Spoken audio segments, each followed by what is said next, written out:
সবাই বলে আলহামদুলিল্লাহ। আল্লাহ কমিটিতে বরকত দান করুক। অনেকের হয়তো বা দায়িত্ব বিভিন্ন কায়দায় আসছে, আসে নাই।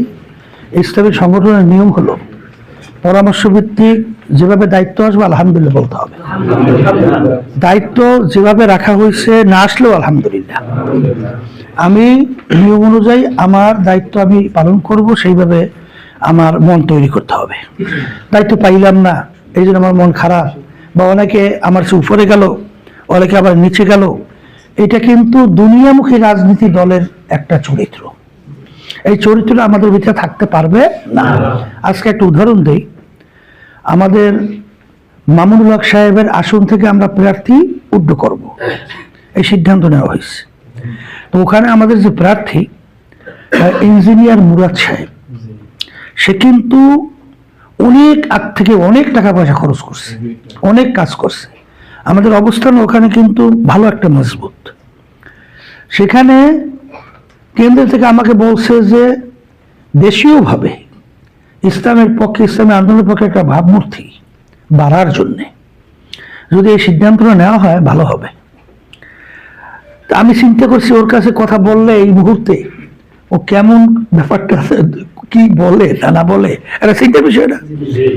আমি মোবাইল দেওয়ার পরে ও মোবাইল দিয়েছিল, আমি পাইতেছিলাম না দেশে। পরে আমি বলছি একটু আমাকে মোবাইল করতে বললেন।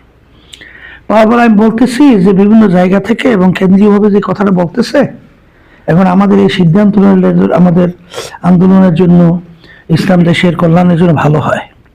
তোমার কি মত? বলে হুজুর আলহামদুলিল্লাহ। একটু একটা শব্দ কিলোকালো করলো না।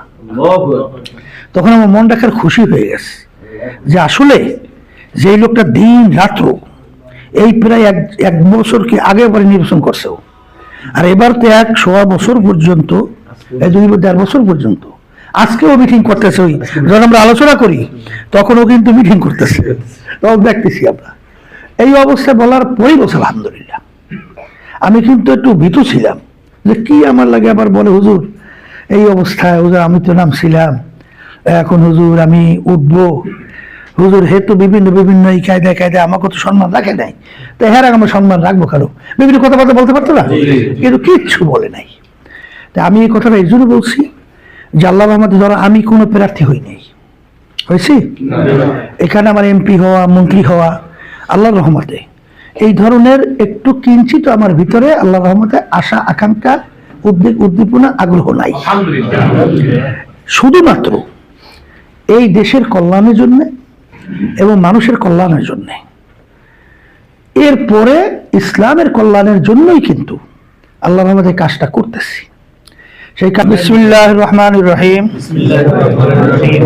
আমি যার যার নাম বলো, দায়িত্বের নাম বলো।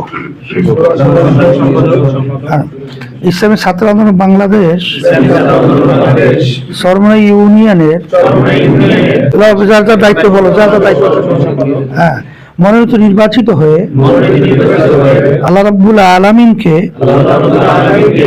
সাক্ষী রেখে ওয়াদা করছি যে আমি ইসলামী ছাত্র আন্দোলন বাংলাদেশের মূল লক্ষ্য হাসিল কর্মসূচি বাস্তবায়নে সর্বাত্মক প্রচেষ্টা চালানোকেই